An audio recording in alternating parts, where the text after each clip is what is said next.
Assalamualaikum warahmatullahi wabarakatuh. Hari ini kita akan bahas tentang reunifikasi Jerman.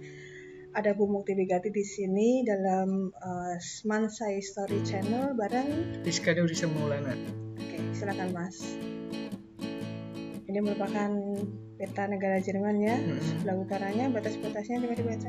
Di utara ada Laut Baltik, kemudian Denmark dan Laut Utara. Oke, Di sebelah timur ada Polandia, Ceko dan Slovakia. Ya, sebelumnya Ceko dan Slovakia itu satu negara ini, Ceko-Slovakia. Kemudian sewaktu dengan penyatuan Jerman mereka justru berpisah menjadi Ceko dan Slovakia. Kemudian bagian selatan ada Swiss dan Austria. Kemudian bagian barat. Di bagian barat ada Belanda, Luxembourg, Belgia dan Prancis. Okay. Apa sih reunifikasi Jerman? Jadi reunifikasi Jerman itu peristiwa bersatunya kembali Jerman Barat yang berideologi demokrasi liberal dengan Jerman Timur yang berideologi komunis pada 3 Oktober 1990. Mereka waktu itu ketika pembentukannya di bawah pimpinan kanselir yang pertama yaitu Konrad Adenauer ya, sedangkan di bagian timur Walter Albrecht ya. Lanjut. Ini bagaimana tentang kondisi real bangsa Jerman? Kondisi real bangsa Jerman itu bangsa yang memang memiliki etikat kuat untuk bersatu ya. Mungkin beberapa peristiwanya bisa diangkat. Yang pertama adalah peristiwa Holocaust ya. Di mana bangsa Jerman memusnahkan etnis Yahudi dengan sangat kejam banget. Ini menunjukkan bahwa memang nasionalisme Jerman itu diangkat nasionalisme yang memiliki egoisme yang sangat tinggi atau sering disebut dengan ultranasionalisme. Nasionalisme yang dia terlalu cinta pada negaranya, dampaknya meremehkan bangsa yang lain ya. Kemudian contoh yang lain bisa diangkat untuk membuktikan bahwa Jerman memiliki jiwa nasionalisme dan kesatuan yang kuat. Ada Perang Dunia I dan Perang Dunia II. Ini dimulai dari Jerman. Semuanya ya? Iya, semua perang dunia dimulai dari Jerman ketika Jerman dalam kondisi sangat kuat. Persatuannya terutama. Ada perjanjian Versailles yang mengakhiri Perang Dunia I. Dan Versailles ini merupakan perjanjian yang betul-betul menghancurkan Jerman, baik militernya, ekonominya, ya, wilayah juga diambil semua oleh pihak yang menang, ya. Tapi ada buku karya Adolf Hitler yang judul Mein Kampf. Buku ini sangat memberi motivasi bagi rakyat Jerman untuk bangkit dan kembali mereka bersatu, ya. Kemudian pada Perang Dunia II itu Sekutu menghukum Jerman melalui Potsdam menjadi 2 wilayah. Dipecah ya? Sengaja itu dipecah biar negara Jerman itu tidak dalam kondisi bersatu. Barangkali mungkin waktu itu ada semacam kayak anggapan kalau Jerman bersatu nanti akan muncul Perang Dunia baru. Iya, susah kalau nanti Perang Dunia III muncul. Sebenarnya dari Jerman ya, tapi enggak, mudah-mudahan tidak ada perang. Oke, lanjut. Ini menunjukkan bukti kalau memang persatuan Jerman itu bangsanya itu memiliki jiwa persatuan yang memang sangat tinggi sekali. Ya, maka latar belakang reunifikasi kita ambil dari perjanjian Potsdam. Ya, Potsdam memecah Jerman menjadi 2 wilayah. 2 wilayah sekaligus 4 pendudukan ya. Silakan dibaca. Yang pertama itu Jerman Barat. Ibu kotanya di Bonn, itu dikuasai oleh Amerika, Inggris dan Prancis. Kemudian Jerman Timur. Ibu kotanya itu di Berlin Timur. Dikuasai oleh Uni Soviet. Kemudian latar belakang lagi itu ada pengaruh Perang Dingin. Ini menambah parah keadaan. Kemudian dibangunnya tembok Berlin itu rakyat itu menjadi terkekang kebebasannya, terutama rakyat Berlin Timur ya. Iya, Berlin Timur. Karena emang tembok Berlin itu kan berada di posisi Jerman Timur. Ya, lanjut. Kemudian dari kebijakan Mikhail Gorbachev, di Presiden Uni Soviet, memberi dampak yang luar biasa bagi orang-orang Jerman Timur untuk bangkit. Ya. mencita-citakan persatuan yang dulu pernah dipecah oleh perjanjian. Perjanjian Potsdam. Kemudian keadaan ekonomi di Jerman Timur itu semakin terpuruk dibanding Jerman Barat yang ekonominya lebih pesat. Oh iya, karena mereka menggunakan kapitalistik kalau Jerman Barat. Kalau Timur kan memang dengan paham komunisnya itu betul-betul ekonomi sangat terkungkung banget, karena segala sesuatunya harus dititahkan dari atas. Lanjut. Kemudian itu reunifikasi Jerman, keinginan rakyat Jerman Timur sendiri yang ingin bersatu dengan Jerman Barat. Karena dia di background-nya oleh memang bangsa yang tidak suka pecah ya, persatuannya sangat tinggi. Ini merupakan sekilas tentang perjanjian Potsdam. Ya, kalian bisa melihat pada peta yang terpampang di sini terbagi 4 wilayah pendudukan ya, tapi secara ideologi terbagi atas 2. Secara pendudukan 4, tapi secara ideologi 2. Ya. Tokoh-tokoh perjanjian Potsdam waktu itu ada Presiden Amerika Serikat yang bernama Harry S. Truman, kemudian ada Stalin dari Soviet ya, kemudian ada Ethel dari Inggris. Tadi sudah dibahas pengaruh perang dingin ya, jadi membuat mesti ada temboknya juga nih ya. Tembok sebagai simbol. Adakah tembok yang diangkat di PPT ini? Silahkan diangkat. Ada gambarnya. Berlin ada. Oh ini bentar ada Berlin Airlift. Berlin Airlift apa itu? Jadi untuk memasok kebutuhan rakyat Jerman Barat yang berada di Berlin Barat, karena kan Berlin Barat itu di wilayah Jerman Timur, kepunyaan Uni Soviet. Otomatis dia seperti terisolir dari kekuatan asli demokrasinya ya. Maka itu memasok kebutuhannya menggunakan jalur darat, menggunakan kereta api awalnya. Namun pada 24 Juni 1948 itu Uni Soviet memblokir jalur darat tersebut. Kemudian pemerintah Jerman Barat menggunakan jalur lain, yaitu menggunakan jalur udara dengan pesawat terbang. Maka muncul peristiwa Berlin Airlift. Ini konteksnya Amerika ya. Amerika dan pemerintah Jerman Barat ya, menggunakan itu untuk sampai bisa mengirim logistik ke wilayah di Berlin Barat. Ya, ini merupakan titik awal dari perang dingin kayaknya. Ya, titik awalnya ada di sini. Kemudian, nah ini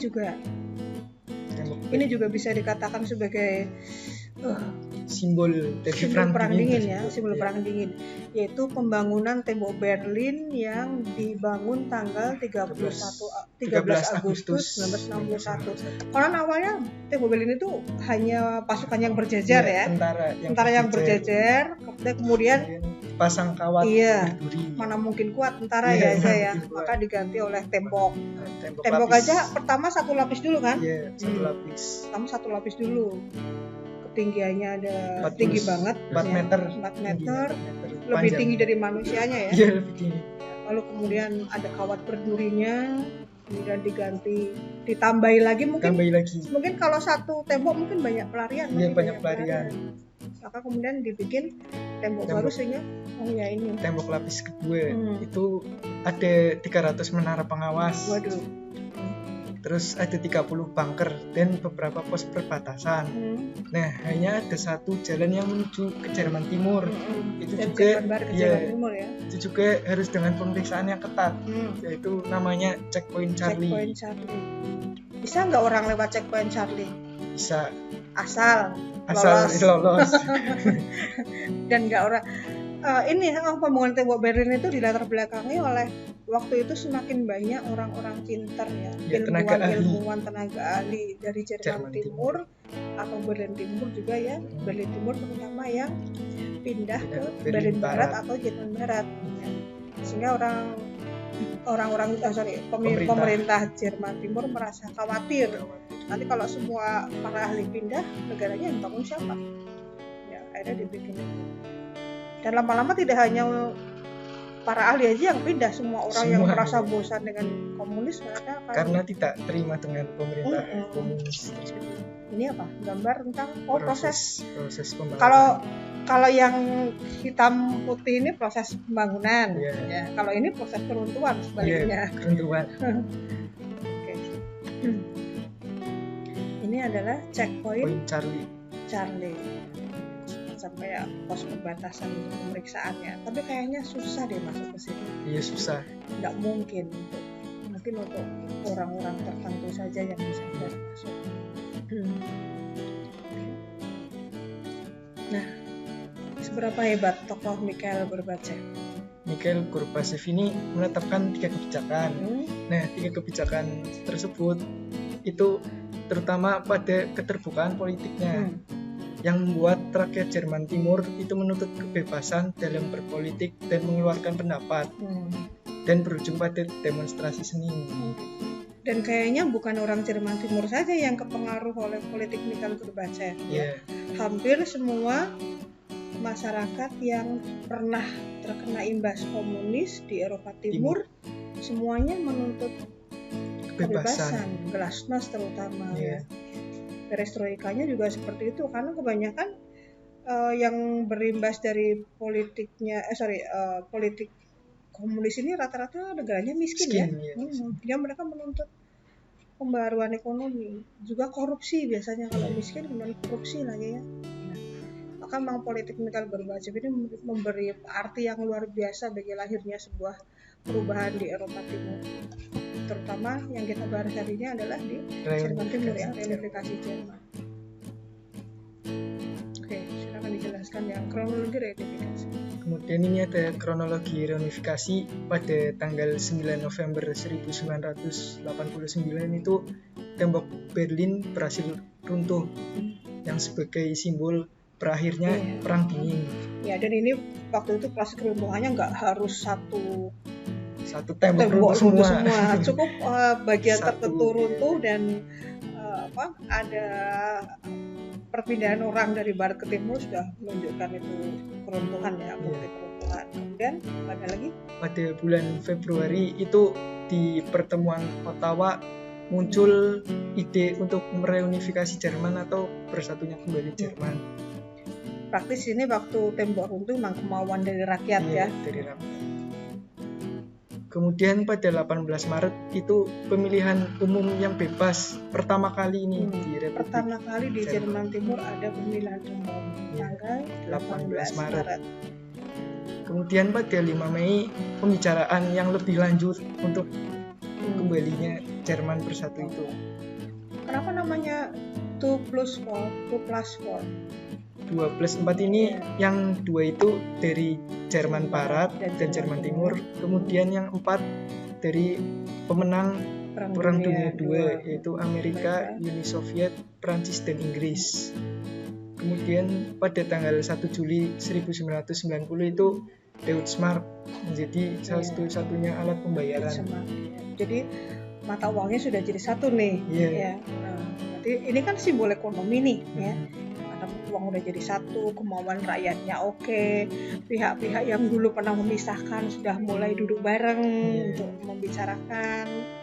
Kemudian 23 Agustus 1990 itu checkpoint Charlie dihapus. Konon katanya menjadi tempat wisata pada saat ini. Yuk kita ke sana. Ayo. Kemudian pada 12 September 1990 itu penandatanganan Traktat 2+4. Kemudian pada 3 Oktober 1900 itu perayaan Hari Raya Jerman Bersatu. Celebrate-nya ya. Ini fotonya? Iya, ini fotonya. Ya. Kemudian pemilihan umum pertama seluruh Jerman. Ya, seluruh Jerman. Kalau tadi yang disebutkan tadi adalah Jerman Timur ya. Ini seluruh Jerman diadakan tanggal 2 Desember 90 ya. Nah, ini adalah dua tokoh yang jadi sorotan luar biasa saat itu ya. Yang pertama adalah Kanzler Helmut Kohl, dia adalah Perdana Menteri Jerman Barat waktu itu ketika peristiwa reunifikasi. Kemudian Hans Modrow, dia adalah Perdana Menteri dari Jerman Timur. Untung ada dua tokoh ini loh. Plus satu tadi yang dari Uni Soviet. Iya. Kemudian tokoh 12 tadi juga sudah dijelaskan. Kita lambangkan dalam bendera, ada Jerman Barat, Jerman Timur, Amerika Serikat, Inggris, Uni Soviet, dan Prancis. Oke, ini sumber-sumber yang diangkat dalam reunifikasi Jerman. Demikian kelas 12 materi tentang reunifikasi Jerman.